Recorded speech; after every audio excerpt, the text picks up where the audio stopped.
Good morning, this is Mr. Precella. I'm here with my college algebra class, and we're working some problems from the Math 373 final quiz review.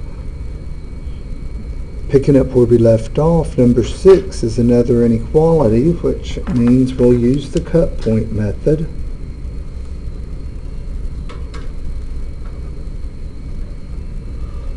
And the first thing we do in the cut point method, we set the inequality equal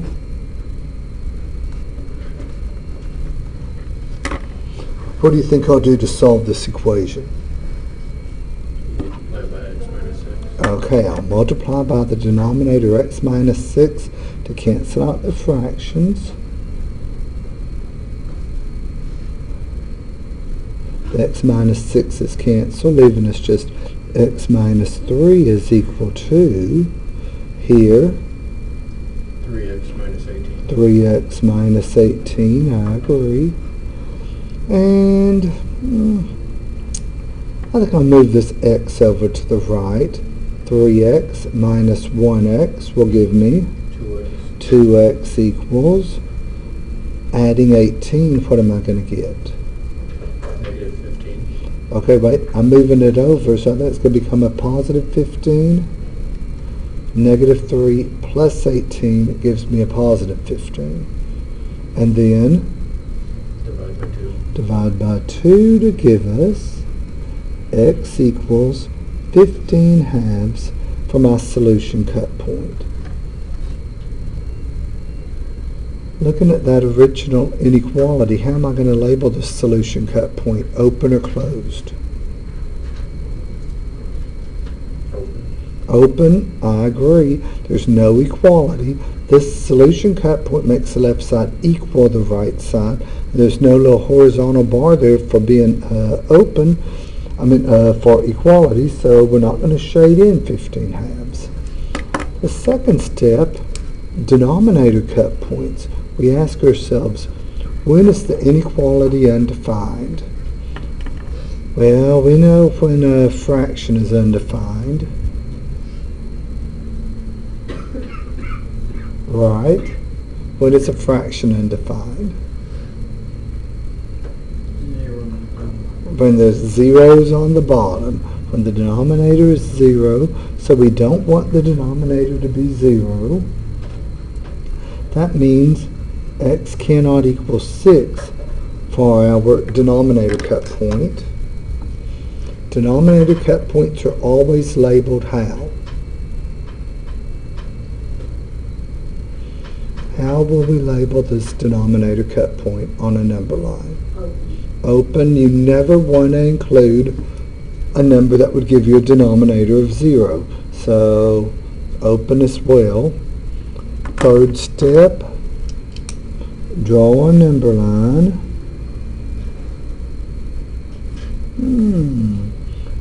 Both of our cut points are open. So we have 15 halves, that's what, 7 1/2, and 6, so the 6 and then the 15 halves. I don't even see that we picked up any quadratic expressions. I think everything was linear, wasn't it? There was no time we even had to factor a quadratic expression. There were no x squares. So we can conclude that this is going to alternate. So we only need to test one interval. What number do you think I'll test? 0. Which interval contains 0? Interval 1, 2, or 3? Oh, 1. So we're testing 0. We're plugging 0 into the inequality. So that's a 0 minus 3 all over 0 minus 6 is greater than 3. So what is that? Negative 3 over negative 6 is greater than 3. True or false? False. That says 1/2 is bigger than 3. We know that's not true, so we cross out. If we had tested 7, what do we expect? Shade or cross out? Shade. Shade. That would have been true. Suppose we had tested 8 or 50. What do we expect? Shade or cross out? Cross out, it would have been false. So our final step, expressing the shaded interval using interval notation, parentheses or brackets. Parentheses, it's an open circle, so parentheses 6 comma 15 halves, parentheses. It's the open interval from 6 to 15 halves. That's saying all the numbers between 6 and 15 halves, but not including either of those endpoints. We're not including 6, we're not including 15 halves. Any questions there? Set it equal, where is it undefined, number line, test, interval notation. Okay. Next problem, number 7.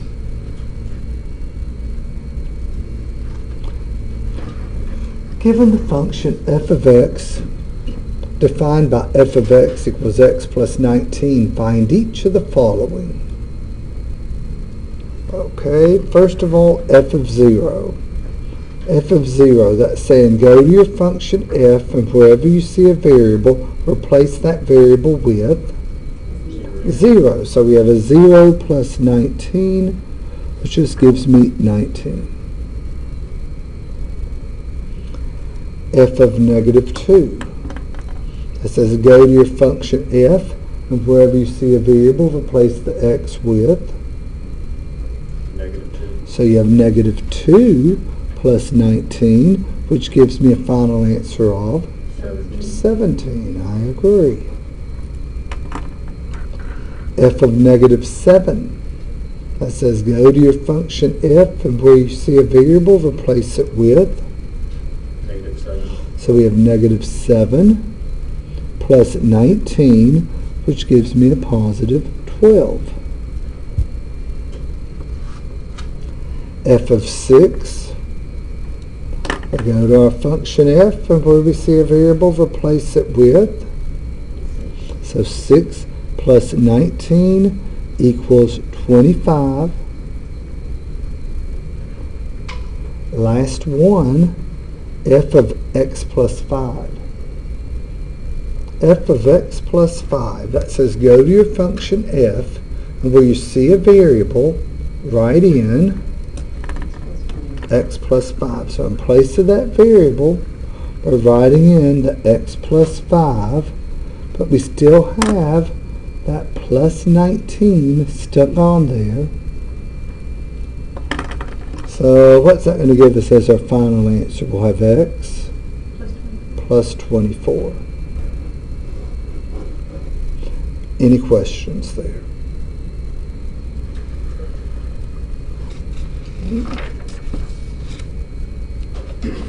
Number 8.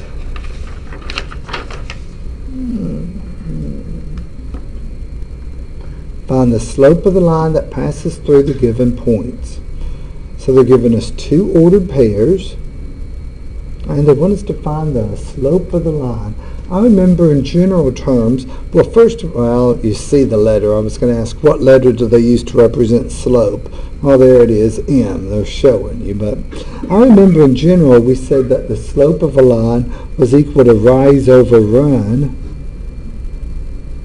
But we had a little formula in terms of x's and y's that gave us the rise and the run. Who remembers? What's that slope formula? The y2 minus y1 gives us the rise, that vertical movement. The run, okay, x2 minus x1. I agree.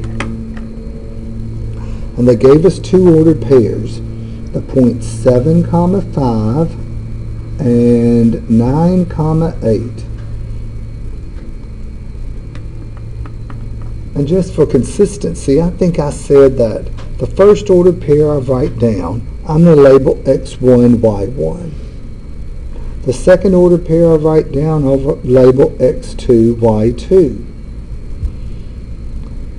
although the slope of the line from 7.5 to 9.8 is the same as the slope of the line if you started at 9.8 and went to 7.5. So it doesn't really matter which order pair you think of as x1, y1 and x2, y2.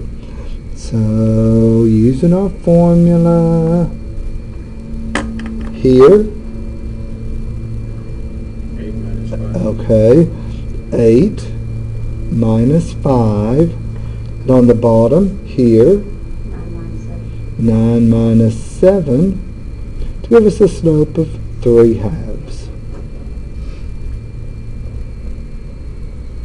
Any questions there? This is our slope formula.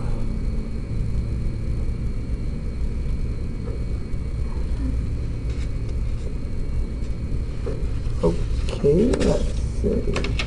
Now here's something more recent. Here's something we were doing pretty recently. Yes, this is one of the last things we did, wasn't it? Solve the following system of equations by the elimination method.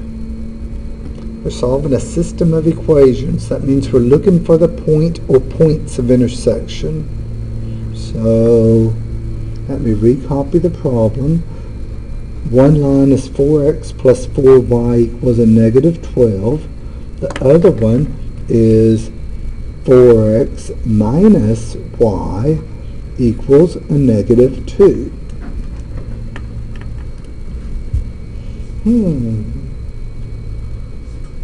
To use elimination, we need the same coefficient but opposite signs on one pair of like variables. So, well, we have opposite signs on the y's but not the same coefficient. Hey, look at the x's. We have the same coefficients there. I think I'm going to eliminate the x's. If this is a 4, what would I need this to be so that when I add them together I get 0? Negative 4, so I'm going to multiply this second equation by negative 1. So I have that the first one's going to stay the same. The second equation is becoming, distribute that negative 1 to give me a negative 4x. What else? Plus y, I agree, equals. Plus 2. And now we can add the two equations together. When we add them together, sure enough, we have eliminated the x's. 4 minus 4, we've eliminated the x terms. 4y plus 1y gives me 5y equals negative 10. Divide by 5 to give us y equals negative 2. So we know the lines are going to intersect at an ordered pair with a y value of negative 2. Well, how do we find the x value? Substitute. I would use a combination of elimination and substitution. If we were using strict elimination, we'd then try to make this a 4y and that a negative 4y. But the quick thing to do is to substitute. I'm just going to, for the sake of brevity, I think I'll just substitute into the first equation.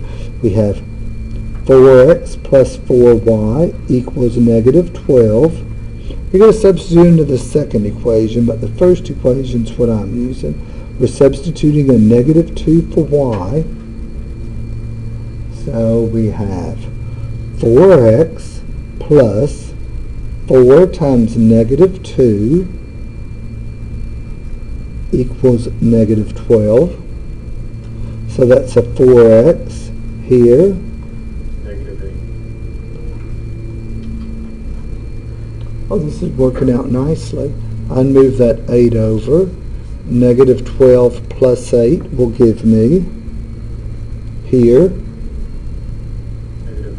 Negative 12 plus 8 gives me negative 4. And then we divide to get an x value of negative 1. There it is. Our x value is negative 1. So that point of intersection, the x value was -1. So -1, -2. Any questions there?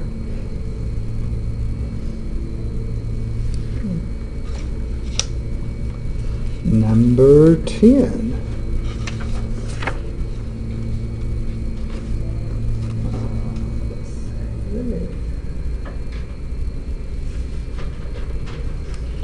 It's another system of equations, but this time says to solve by the substitution method. I prefer elimination over substitution, but if they want us to use substitution, that's fine. I'll use substitution.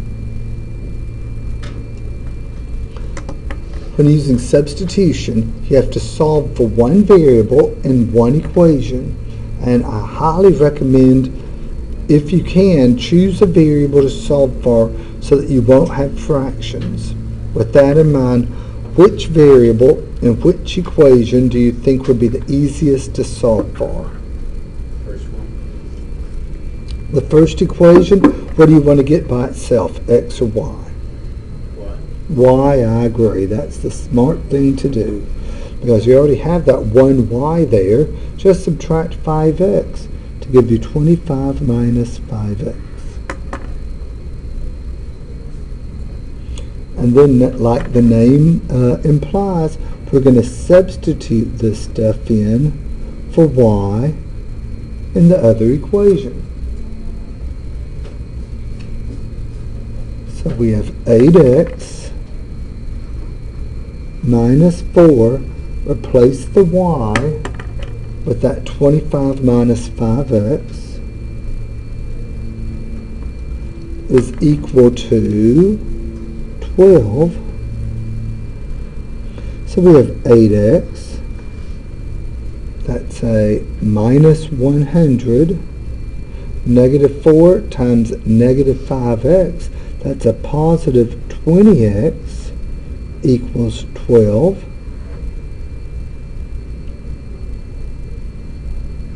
What do you think I'll do next?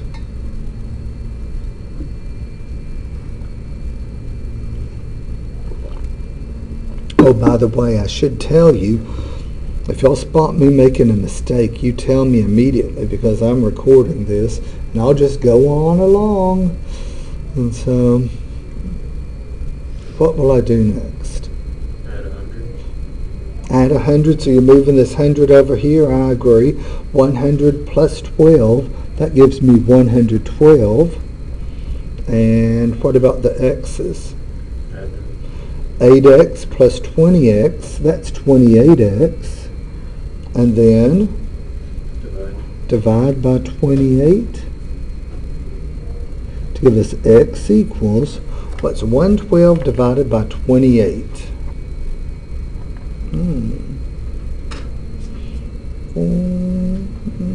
Is that a 4? Is that going in evenly? That's a nice 7.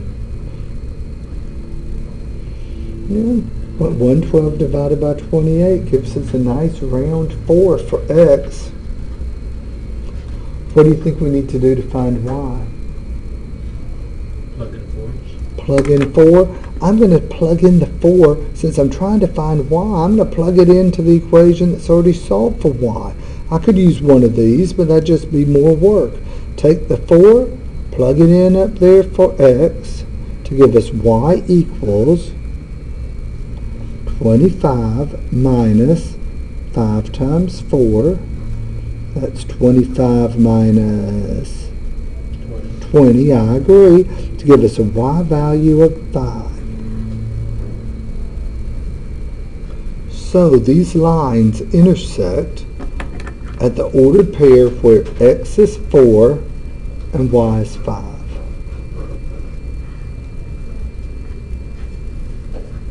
So they intersect at the ordered pair 4, 5. Any questions there?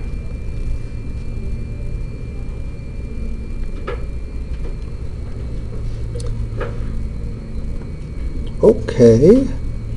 I think I'm going to take a little break right now before we finish up this review sheet.